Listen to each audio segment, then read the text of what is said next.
Hello प्यारे बच्चों, आज की इस वीडियो में लेकर आए हैं 8th ग्रेड अभ्यास पुस्तिका कक्षा 7 विषय हिंदी पाठ 2। तो चलिए वीडियो की स्टार्ट करते हैं। पाठ 2 में आपका दिया है दादी की घड़ी। तो ये आपका जो यहाँ पे पाठ का वो दिया है, आप पढ़ लीजिएगा। पहला क्वेश्चन आता है आपका बहुविकल्पीय प्रश्न। प्रश्न क्रमांक पहला में है, विभा ने आते ही जोरदार ऐलान किया, वाक्य में रेखांकित शब्दांश है। तो यहाँ पे जो है आपका राइट आंसर हो जाएगा ए नंबर निपात। तो आपको यहाँ पे भर लेना है। इसके बाद नेक्स्ट आता है आपका दूसरा में है, तकिया राम सुबह 4 बजे जगा देना, जगाने की यह तकरीब दीपू को किसने बताई। तो इसमें आपको राइट आंसर हो जाएगा, इसमें से डी नंबर आपका सही उत्तर हो जाएगा। तो आपको डी करना है। इसके बाद नेक्स्ट आता है आपका तीसरा में है, पिकनिक का अर्थ है। तो आपका सही उत्तर हो जाएगा डी नंबर। तो आपको यहाँ पे लिखना है उद्यान भोजन। इसके बाद नेक्स्ट आता है आपका प्रश्न क्रमांक 4। प्रश्न क्रमांक 4 में है, आप रात तक आ जाना, वाक्य में निपात शब्द है। तो आपका सही उत्तर हो जाएगा बी नंबर। तो यहाँ पे आपको तक लिखना है। पाँचवें में है, ताजुब शब्द का हिंदी पर्याय है। तो आपका सही उत्तर होगा डी नंबर आश्चर्य। तो आपको इस तरह से भर लेना है। इसके बाद नेक्स्ट क्वेश्चन आता है आपका, नीचे दिए गए शब्दों में से उचित शब्द चुनकर रिक्त स्थानों की पूर्ति कीजिए। तो देखिए आपका यहाँ 6वें में दिया है, दीपू के स्कूल के बच्चे सांची घूमने जा रहे थे। यहाँ पे आपको सांची भरना है। और 7वें में जो है आपको छोटा भरना है। 8वें में आपको तकियाराम भरना है। और 9वें क्वेश्चन में आपको अंग्रेजी भरना है। और 10वें में आपको कहानी भरना है। तो इस तरह से आपको भर लेना है। इसके बाद नेक्स्ट आता है आपका अति लघुत्तरीय प्रश्न। प्रश्न क्रमांक 11 में है, आंगन पड़ी में खटिया पर जा बैठा, चुपचाप, वाक्य को सही प्रक्रम में लिखिए, सही पदक्रम में लिखिए। तो आपको उत्तर में लिखना है, आंगन में पड़ी खटिया पर चुपचाप जा बैठा। इसके बाद नेक्स्ट आता है आपका 12।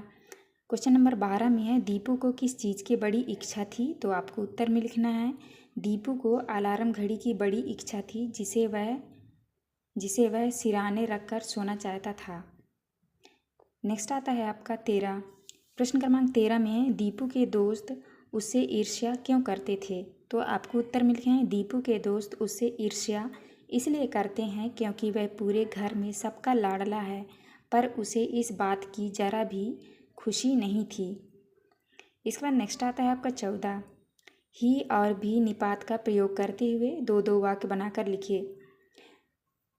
तो आपको उत्तर में लिखना है, ही का देखिए पहले में लिखा है, घर में एक ही टाइम पास अलार्म था। दूसरा में लिखना है, राम ने आते ही जोरदार ऐलान किया। और यहाँ भी में लिखना है, दीपू अपने कक्षा का मॉनिटर भी है। दूसरा है, अच्छी पढ़ाई से कामयाबी भी होती है। तो इस तरह से आपको लिखना है। क्वेश्चन नंबर 15 है। 15 में है, दम साधना मुहावरे का अर्थ लिखकर वाक्य में प्रयोग कीजिए।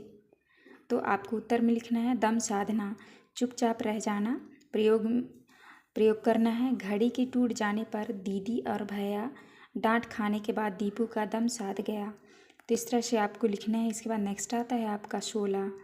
प्रश्न क्रमांक 16 में है, घड़ी कैसे टूट गई थी। तो आपको उत्तर में लिखना है, सारी रात बिस्तर पर इधर से उधर चहल कदमी करते समय दीपू ने नींद में घड़ी में जोर से किक मार दी थी, जिससे घड़ी नीचे गिरी और टूट गई।